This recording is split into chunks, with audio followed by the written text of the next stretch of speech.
नमस्कार बच्चों। राष्ट्र की भाषा चैनल पर आप सभी का स्वागत है बच्चों। आशा करती हूँ आप सभी अच्छे से होंगे, स्वस्थ होंगे और मस्त होंगे। तो चलिए आज की कक्षा शुरू करते हैं। तो आज की कक्षा में बच्चों हम पढ़ने जा रहे हैं एनसीईआरटी रिमझिम पाठ्य पुस्तक कक्षा तीसरी से पाठ 14, जिसका आज हम भाग 1 पढ़ेंगे और इसके अंतर्गत हम पाठ का अध्ययन करेंगे। तो पाठ का नाम है सबसे अच्छा पेड़। तो सबसे अच्छा का अर्थ अगर आप देखें तो बेस्ट ट्री तो कोई हो ही नहीं सकता, है ना, क्योंकि पेड़, हर किसी पेड़ की अपनी अपनी अहमियत है। हर पेड़ हमें कुछ ना कुछ जरूर देते हैं। तो इस पाठ में भी 3 भाई हैं और वो पेड़ों की तलाश में निकलते हैं। तो देखते हैं, चलिए आइए पढ़ के, कौन से भाई ने कहाँ अपना घर बनाया, किस पेड़ के नीचे बनाया। तो चलिए शुरू करते हैं। तो पाठ में हमने आम, केला और नारियल, इन तीनों पेड़ों के बारे में पढ़ा है। इसके साथ साथ नीम और रबड़ के पेड़ के बारे में बताया गया है। तो चलिए अब हम शुरू करते हैं। पाठ 14, सबसे अच्छा पेड़। 3 भाई थे। एक दिन सुबह के समय तीनों नए घरों की तलाश में निकल पड़े। तलाश का अर्थ होता है किसी चीज को ढूंढने के लिए। गरम गरम धूप में वे सड़क पर चलते चले गए, यानी गर्मी का समय था तो जो सड़क थी वो बहुत गर्म थी और धूप भी बहुत तेज थी, तो वो चलते हुए चले गए। थोड़ी देर में आम का एक बड़ा पेड़ आया। तो जब थोड़े आगे पहुंचे बच्चों वो, तो एक बड़ा आम का पेड़ आया। तो आम का बड़ा पेड़ देखकर उसके नीचे ठंडी छाया थी। छाया का अर्थ होता है छाया। तो उन्होंने जब देखा आम के पेड़ के नीचे छाया है तो वो वहां पर बैठ गए।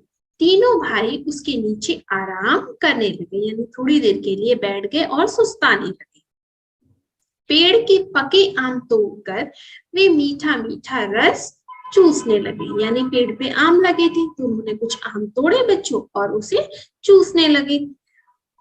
बड़े भाई ने कहा, भाई मुझे तो यही जगह पसंद है। तो उन तीनों भाइयों में जो सबसे बड़ा भाई था उसने कहा कि मुझे यही जगह पसंद है। आम के पेड़ से बढ़कर क्या हो सकता है? तो उसने कहा जो आम का पेड़ है उससे अच्छा कौन सा पेड़ हो सकता है। तो आम कच्चे होंगे तो हम अचार बनाएंगे और जब वे पक जाएंगे तो हम मीठे मीठे आम खाएंगे। कुछ आम हम बाद में खाने के लिए सुखाकर रख लेंगे। यानी बड़े भाई को वो जगह बहुत अच्छी लगी और उसने फिर आम के पेड़ के बारे में बताया कि आम से हम क्या क्या कर सकते हैं। तो जब आम कच्चे होते हैं तब हम उसका अचार डालते हैं बच्चों, और जब पक जाती है तो हम चूस कर उसका रस से खाते हैं। और कुछ सुखा करके इस तरीके से आम पापड़ भी बनाते हैं जो हम बाद में खा सकते हैं। और हम सुखा करके हम मसाले के लिए भी रखते हैं, जो अमचूर जिसे कहते हैं वो भी करते हैं। और आम तो सभी को पसंद होता है। तो बड़े भाई ने कहा कि मैं इसी आम के नीचे रहूंगा, यानी ये जगह मुझे बहुत अच्छी लगी। पहले भाई ने आम के पेड़ के नीचे एक झोपड़ी बनाई, यानी उस भाई ने वहीं रुक गया और उसी के नीचे एक झोपड़ी बना ली और वहीं वह ठहर गया। ठहरना यानी रुक जाना। लेकिन उसके भाई वहां नहीं ठहरे, तो 2 और भाई जो बचे थे वो वहां पर नहीं रुके बच्चों। वे आगे चल पड़े, यानी आगे चले गए। चलते चलते उन्हें केले के कुछ पेड़ मिले। तो जब आगे वो चल रहे थे, जाते जाते उन्हें केले के यानी बनाना ट्रीज जो होते हैं वो केले के पेड़ उन्हें दिखाई दिए। तभी आसमान से एक काला बादल गुजरा। तो जो आसमान था वहां से उसे एक काला बादल यानी ब्लैक क्लाउड जो होता है इस तरीके से गुजरना यानी पास आना। तो वहां से वो गुजरा, टप टप टप। तो जब बादल गुजरा तो उसमें से पानी गिरी, जो बूंदे गिरी बारिश की, बरसात की, वो टप टप करके पानी बरसने लगा। दोनों भाइयों ने केले का एक एक पत्ता काट लिया। तो जो दोनों भाई थे उन्होंने केले के वहीं पर तो थे वो, उन्होंने इस तरीके से केले का पत्ता काटा और उन्होंने उसके साए में उन पर पानी नहीं गिरा, यानी उन्होंने छाते की तरह, आप चित्र में देख सकते, इस तरीके से उस केले के पत्ते को कैरी कर लिया अपने सर के ऊपर।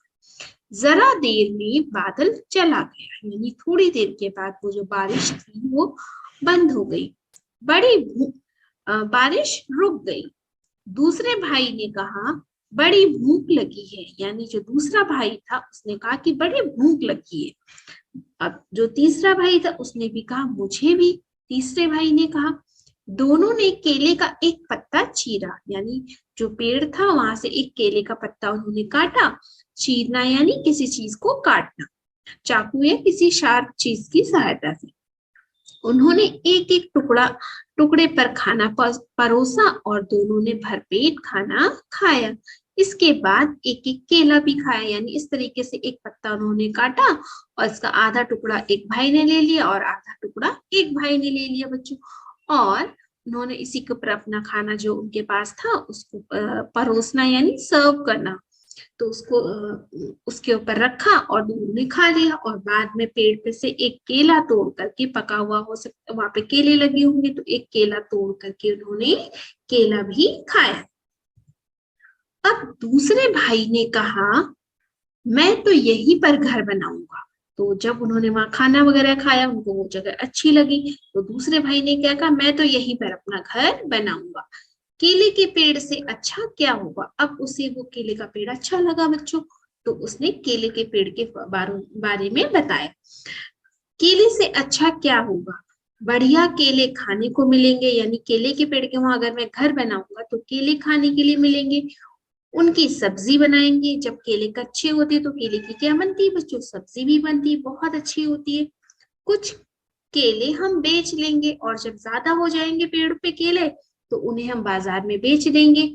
उनके पैसे से हम चावल खरीद लेंगे, यानी जब केले बेचेंगे तो जो पैसे आएगा उससे अनाज या चावल जो राशन है वो खरीद लेंगे। और केले के पत्ते भी काम आएंगे, और केले के पत्ते भी आजकल तो बाजार में बिकते हैं बच्चों। तो उसने कहा कि हम केले से ये करेंगे। इसीलिए दूसरे भाई ने वहीं अपनी झोपड़ी बना ली। और केले के चिप्स भी मिलते हैं आजकल, बनाना चिप्स। और केले का आपको पता है, हर केले के पेड़ में हर चीज उसके उपयोग होती है। केले की जो बच्चों फूल होता है, इस तरीके का जो उसका फूल होता है उसकी भी बहुत ही अच्छी सब्जी बनती है। और उसका जो तना होता है, तने की भी बहुत अच्छी सब्जी बनती है। तो केले का हर चीज जो है वो उपयोग में ली जाती है। तो दूसरे भाई ने कहा बच्चों कि मैं केले के पेड़ के नीचे अपना घर बनाऊंगा, या केले के वहां पर अपना घर बनाऊंगा। ठीक है, तो उसने अपनी झोपड़ी वहीं पर बना ली। मगर तीसरा भाई आगे बढ़ता चला गया। अब एक वहां पर रह गया, अब बचा एक भाई। तो तीसरा भाई था वो आगे चला गया। चलते चलते उसे नारियल का एक पेड़ मिला, तो वो आगे चलने लगा तो उसे एक कोकोनट ट्री मिली, यानी नारियल का पेड़ मिला। पेड़ बड़ा लंबा और पतला था। तो आप सबने भी देखा होगा नारियल का पेड़, और पेड़ों के मुकाबले वो पेड़ बहुत पतला होता है और लंबा होता है, यानी नारियल बहुत ऊंचाई पे लगते हैं। तीसरे भाई ने कहा कैसी प्यास लगी है, यानी वो चलते चलते थक गया था बच्चों। तो उसने कहा बहुत प्यास लगी है, यानी बहुत जोर से प्यास लगी है। टप, तो टप जैसे उसने कहा तो टप करके ऊपर से कुछ गिरा। एक नारियल जमीन पर टपक पड़ा, यानी ऊपर से एक नारियल नीचे गिर गया। टपकना यानी गिरना।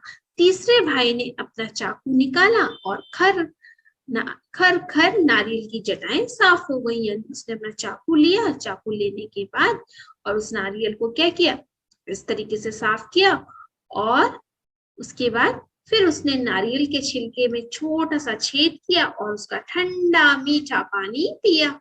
नारियल के पेड़ की छोटी सी छां, तो यहाँ पे इस तरीके से उसने नारियल को छीला हल्का सा और उसमें से छेद करके उसमें जो पानी था बच्चों, वो पानी उसने पी लिया। पीने के बाद वो नारियल की जो थोड़ी सी छाया थी, क्योंकि नारियल के पेड़ बहुत ऊंचाई पे होता तो उसकी जो छाया है थोड़ी कम होती है, तो उसमें जितनी थोड़ी बहुत छाया थी उसी पेड़ के नीचे वो बैठ गया। तो तीसरा भाई उसी छां में बैठ गया और सोचने लगा। तो वही पेड़ के नीचे वो बैठ करके सोचने लगा बच्चों, आम का पेड़ बहुत बढ़िया होता है और आम भी बड़ा अच्छा फल है। यानी जो पहले भाई जो आम का पेड़ पे घर बनाया, उन्होंने झोपड़ी बनाई, वो आम बहुत अच्छा होता है। अब केले का पेड़, बड़े भाई केले का पेड़ बड़े काम का होता है। तो उसने जब दूसरे भाई ने केले के पेड़ के वहां बनाया तो उसने कहा हाँ, केले का पेड़ भी बहुत अच्छा होता है और केला खाने में भी अच्छा होता है। यानी आम भी बहुत अच्छा फल है और केला भी बहुत अच्छा फल है। ज्यादातर लोगों को आम और केले बहुत पसंद होते हैं साथ। तो ये भाई जो है सोचने लगा बच्चों। देखिए आगे, नीम का पेड़ भी अच्छा है, उसकी दातून बड़ी अच्छी रहती है। तब उसने सोचा जो नीम का पेड़ होता है वो भी बहुत अच्छा होता है, उसकी जो है दातून होती है वो भी अच्छी होती है। दातून इस तरीके की होती है जैसे नीम की आगे की जो मुलायम लकड़ियां हैं उनको काट करके हम सुबह कोलगेट जैसे ब्रश करते हैं, मंजन करते हैं, उसी की तरह हम दांतों में क्या करते हैं, मंजन करते हैं। इससे दांत बहुत ही मजबूत रहते हैं और कीटाणु भी नहीं लगते हैं। तो उसने कहा दातून बड़ी अच्छी रहती है। घर में कोई बीमार हो तो लोग नीम की टहनियां दरवाजे पे लटका देते हैं। और कुछ ऐसी बीमारियां होती हैं तो जिसमें नीम के पत्ते बहुत उपयोगी होते हैं बच्चों, और घर के दरवाजे पे भी हम लगाते हैं ताकि वो एक एंटीबायोटिक का काम भी करते हैं, रोगाणु नाशक जिसे हम कहते हैं। तो उसने कहा मेरे पास नीम का पेड़ हो तो मैं उसकी टहनियां बेच सकता हूँ, और पेड़ मुझे ठंडी छाया छाया भी देगा। और अगर कहीं मेरे पास, उसने पहले नीम के पेड़ के बारे में सोचा कि अगर मेरे पास ये पेड़ है तो मैं ऐसा करूंगा। अब उसके बाद उसने रबड़ के पेड़ के बारे में सोचा। कहीं मेरे पास रबड़ का पेड़ होता तो मैं चाकू निकालकर पेड़ की छाल में एक लंबा चीरा लगा देता, चीरे के तले में एक प्याला रख देता, पेड़ के दूध पेड़ के दूधिया रस को मैं प्याले में भर लेता, रस को पकाकर मैं रबड़ बना लेता और रबड़ बेच देता। अब उसने रबड़ के पेड़ के बारे में सोचा। यानी उसने कहा अगर रबड़ का पेड़ होता तो मैं उसके तने में, तना यानी जो स्टेम होता है उसमें एक चाकू से चीरा लगा करके एक प्याला, एक बाल्टी, जो भी बर्तन है वो ऐसे लगा देते हैं, उसमें जो भी दूध निकलता है उस तने में से वो ऐसे जमा हो जाता है। तो जमा होने के बाद फिर इसको पकाया जाता है, पकाने के बाद फिर उसे रबड़, ये रबड़ का पेड़ है तो जो दूध है पकने के बाद रबड़ का आकार ले लेती है। तो उसके बाद हम उसको विभिन्न प्रकार की शेप्स देते हैं। तो उसने कहा अगर मेरे पास ये होता तो मैं फिर ये सारी चीजें रबड़ में बाजार में बेच देता। तो रबड़ से लोग गुब्बारे, ये जो हम जन्मदिन में जो हम गुब्बारों का प्रयोग करते हैं वो रबड़ से बनते हैं। जो गाड़ी हम चलाते हैं जिसमें पहिए होते हैं तो वो टायर जो होते हैं वो भी किससे बनते हैं बच्चों, रबड़ से बनते हैं। और तरह तरह की चीजें बना लेता। और जो हम चप्पल पहनते हैं, स्लीपर जिसको आप कहते हो, वो भी रबड़ से बनती है। और जो आप बरसाती पहनते हो यानी रेनकोट पहनते हो वो भी रबड़ से बनती है। और भी बहुत सारी चीजें जो है रबड़ से बनती है। और सबसे जरूरी चीज जो आप लिखते हो तो लिखने के बाद जो अगर गलत हो जाता है तो मिटाने के लिए इसका प्रयोग करते हो ना, तो ये भी रबड़ से ही बनती है और इसे आप रबड़ ही कहते हो। तो उसने सोचा कि मैं ये सारी चीजें बना लूंगा और इन्हें बाजार में बेच दूंगा। अच्छे पेड़ों की क्या कमी है? तो उसने अपने आप सोचा नारियल के पेड़ की ही सोचो। तो अब वो अपने नारियल के पेड़ के बारे में सोचने लग गया। नारियल की जटाओं को काटकर मैं मोटी डोरियां बना सकता हूँ। यानी नारियल का जो ऊपर का जो हिस्सा होता है, जब नारियल पक जाता है तो उसको काट करके उसकी मोटी रस्सियां बनती है, उसकी जटाएं जो होती हैं उसको इकट्ठा करके इस तरीके की मोटी रोप जिसे आप कहते हो वो रस्सी बनती है या डोरियां। और डोरियों से मैं मजबूत चटाइयां भी बना सकता हूँ, यानी मैट जिसे आप कहते हो वो भी बनती हैं। रस्सियों और चटाइयों को मैं शहर में बाजार में बेच सकता हूँ। यानी जो रस्सी और चटाई जो भी बनी है उसे बाजार में बेच देंगे तो मैं नारियल का पानी पी सकता हूँ और नारियल की गरी खा सकता हूँ। यानी नारियल खा भी सकता है और नारियल पानी बाजार में वो बेच भी सकता है बच्चों। और कुछ गरी सुखाकर मैं खोबरा तैयार कर सकता हूँ। यानी जो सूखा नारियल होता है, ड्राई कोकोनट जिसे आप खोपरे के लड्डू बनाते हो, वो भी तैयार कर सकता हूँ। उसने सोचा खोपरे को पेर कर मैं गोले का तेल निकाल सकता हूँ, यानी गोले का जो तेल है जो हम सर पे लगाते हैं या तेल का प्रयोग करते हैं, नारियल का तेल, वो भी नारियल से ही बनता है। गोले का तेल साबुन और कितनी चीजें बनाने के काम आता है, यानी बहुत सारी चीजों में इसका प्रयोग किया जाता है।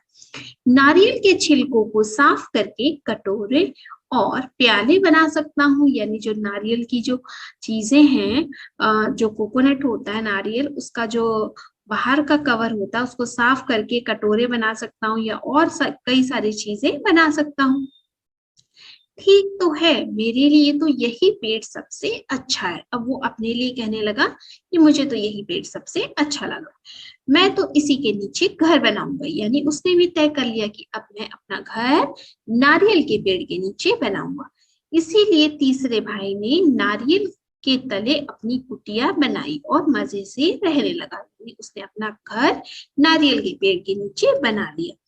तो बच्चों, यहाँ पर आपके लिए एक प्रश्न भी है, तुम्हारे लिए कौन सा पेड़ सबसे अच्छा है? तो ये आपके लिए है, आप सोचिए, अपने आसपास देखिए, और आपने इस पाठ में भी कई सारे पेड़ों के बारे में जानकारी मिली है आपको, और भी बहुत सारे प्रकृति में बहुत पेड़ हैं जिनके बारे में आप जानकारी एकत्रित कर सकते हो और आप इस प्रश्न का उत्तर दे सकते हो। कि आप मुझे कमेंट बॉक्स में इसका आंसर दीजिएगा कि आपके लिए सबसे अच्छा पेड़ कौन सा है। तो ये कहानी थी भारतदास जी ने लिखी थी बच्चों। तो आशा करती हूँ बच्चों, आज की कक्षा में जो हमने पढ़ा वो आपको अच्छा लगा हो और आपको समझ में आया हो। तो अगर आपको अच्छा लगा तो मेरे चैनल को लाइक कीजिए, सब्सक्राइब कीजिए और अपने दोस्तों के साथ शेयर कीजिए, ताकि वो भी मेरी वीडियो देखकर पढ़ सके। तो भाग 2 के साथ हम जल्द ही मिलेंगे, तब तक के लिए धन्यवाद। आप सब अपना ध्यान रखें।